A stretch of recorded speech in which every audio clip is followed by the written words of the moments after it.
अस्सलामु अलैकुम। उम्मीद आप सभी खैरियत से होंगे।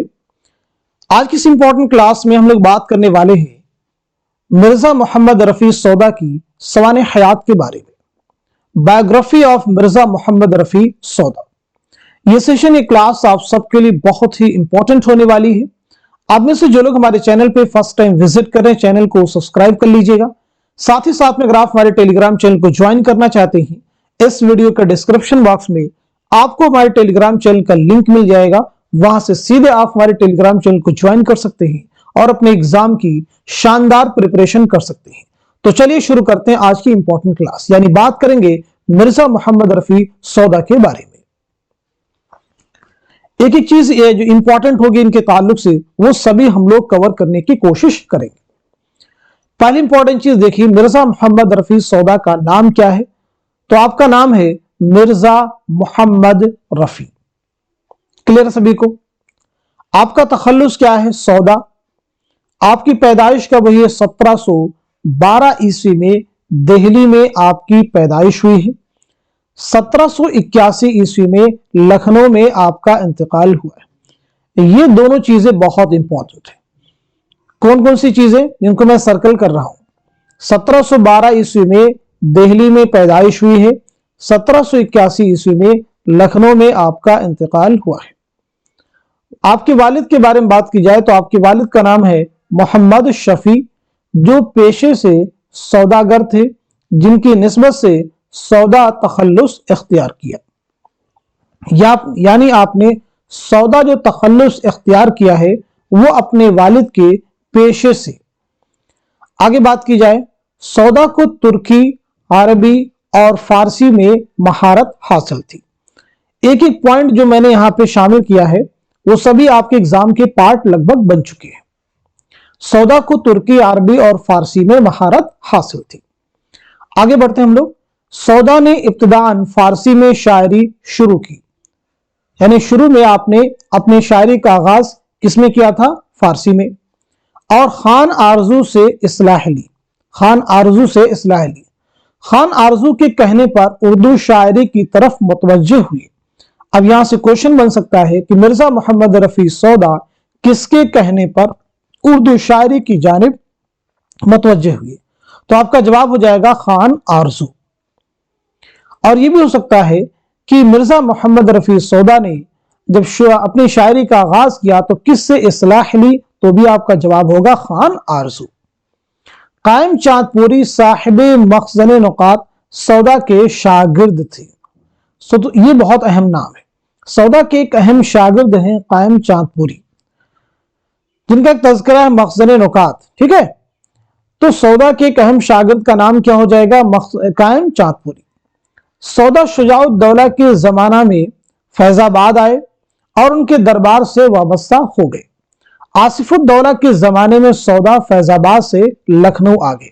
अब देखिए ये लाइन बहुत इंपॉर्टेंट है, यानी सौदा जो है दिल्ली से फैजाबाद गए, किसके दरबार में गए? किसके पास गए?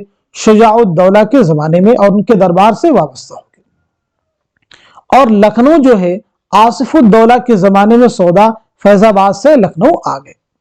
सौदा को कुत्ते पालने का शौक था। ये देखिए इंपॉर्टेंट क्वेश्चन है। सौदा को किसके पालने का शौक था? तो कुत्ते पालने का शौक था। अगला जो फैक्ट है बहुत इंपॉर्टेंट है। सौदा ने पहली बार मुसद्दस की शक्ल में मरसिया कहा। सौदा ने पहली बार मुसद्दस की शक्ल में मरसिया कहा। तो मुसद्दस की शक्ल में मरसिया पहली बार किसने कहा? तो जवाब है मिर्जा मोहम्मद रफी सौदा। सौदा को फारसी शोरा अनवरी और उर्फी के बराबर समझा जाता है। सौदा को फारसी शोरा अनवरी और उर्फी के बराबर समझा जाता है। सौदा को हिजविया कसीदा का बानी कहा जाता है। तो हिजविया कसीदा का बानी किसे कहा जाता है? तो जवाब है मिर्जा मोहम्मद रफी सौदा। सौदा के उस्ताद शाह हातिम ने सौदा की मौत पर कहा था, हमारा पहलवान सुखन मर गया। तो ये स्टेटमेंट ये आपको याद रखना है कि हमारा पहलवान सुखन मर गया, ये किसका कहना है? शाह हातिम का। शाह हातिम कौन है? सौदा का इनसे ताल्लुक क्या है? तो ये मिर्जा मोहम्मद रफी सौदा के उस्ताद हैं। चलिए आगे बढ़ते हैं। تصانیف کے بارے میں بات کی جائے یعنی آپ کی جو ہے خدمات، سودا کی مطبوعہ کلیات میں کل 43 قصیدے ہیں، یعنی آپ کی کلیات میں کل کتنے قصیدے ہیں؟ 43، 39 مدحیہ ہیں اور 4 ہجویہ قصیدے شامل ہیں۔ سودا کا مشہور لامیہ قصیدہ باب الجنت ہے، باب الجنت بہت مشہور ہے، باب الجنت جو حضرت علی رضی اللہ عنہ کی شان میں ہے۔ سودا کی مطبوعہ کلیات میں 91 مرثیے ہیں۔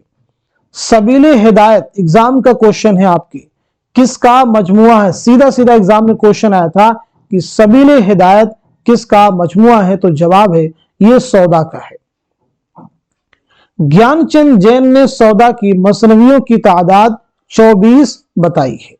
سودا کے اہم قصائد: ہوا جب کفر ثابت وہ تمغائے مسلمانی، قصیدہ در نعت حضرت رسالت علیہ السلام، ہے چرخ جب سے ابلق ایام پر سوار، در حجب اسب تضحیک روزگار کے نام سے بھی اسے جانا جاتا ہے۔ تو یہ کچھ اہم قصائد ہو گئے، ان کے نام آپ ضرور یاد رکھیں گے۔ باب الجنت، سبیل ہدایت آپ کی اہم کتابیں ہیں، ان کا نام آپ کے ذہن میں ہونا چاہیے۔ چلیے آگے بڑھتے ہیں ہم لوگ۔ سودا کے تعلق سے کچھ اہم اقوال ہیں جو کئی بار ایگزام میں پوچھے گئے یعنی فریکوینٹلی پوچھے گئے ہیں۔ اگر سودا نہ ہوتے تو اردو قصیدے کو زیر بحث لانا بھی فضول تھا۔ کس کا کہنا ہے؟ امداد امام اثر۔ اردو قصیدہ نگاروں میں سودا سب کے سرخیل ہے، یہ کس کا کہنا ہے؟ عبدالسلام ندوی۔ سودا کو قصیدے کا نقاش اول کس نے کہا؟ مصحفی۔ سودا کو سر آمد شعرائے ہندی کس نے کہا؟ میر تقی میر۔ سودا کو صاحب ید بیضا کس نے کہا؟ تو جواب ہے میر حسن۔ تو آج کی اس امپورٹنٹ کلاس میں ہم سبھی نے مل کر کے مرزا محمد رفیع سودا کے بارے میں بات کی۔ اب دیکھیں ریویژن کے لیے آپ اپنے آپ سے سوال کرنا شروع کر دیجیے۔ اگر آپ ریوائز کرنا چاہتے ہیں تو اینڈ میں پوچھیے، اینڈ میں آپ اپنے آپ سے پوچھیے کہ مرزا محمد رفیع سودا کا نام کیا ہے، آپ کی سن ولادت کیا ہے، آپ کی سن وفات کیا ہے، آپ کے والد محترم کا نام کیا ہے، آپ کو کن کن زبانوں میں مہارت حاصل تھی۔ جو میں کوشچن کر رہا ہوں ان کے جواب اپنے آپ سے دینے کی کوشش کریں گے۔ آپ کے ایک بہت ہی مشہور شاگرد کا نام کیا ہے وہ آپ بتلا سکتے ہیں۔ آپ کے استاد کون تھے؟ اسی کے ساتھ ساتھ میں باب الجنت کس کی کتاب ہے؟ سبیل ہدایت کس کی ہے؟ سودا کے کچھ اہم قصائد کے نام آپ کو معلوم ہونے چاہیے، اور کچھ اقوال جو یہاں آپ کو دکھ رہے ہیں یہ بھی آپ کے ذہن میں اچھے سے ازبر ہونے چاہیے۔ میں امید کرتا ہوں کہ یہ سیشن آپ کے لیے ضرور ہیلپفل ثابت ہوگا، اور ایگزام میں آپ کے لیے یہاں سے کوشچن اگر آتے ہیں تو ڈیفینیٹلی یہ کلاس آپ کے لیے ہیلپفل ثابت ہونے والی ہے۔ تو آپ سب لوگ اس کلاس کو خوب شیئر کیجئے تاکہ دوسرے لوگ بھی اس کلاس سے مستفید ہو سکیں۔ تو آج کے سیشن کو یہیں تک رکھتے ہیں، ملتے ہیں اگلی کلاس میں، تب تک کے لیے خدا حافظ، اپنا خیال رکھیے گا۔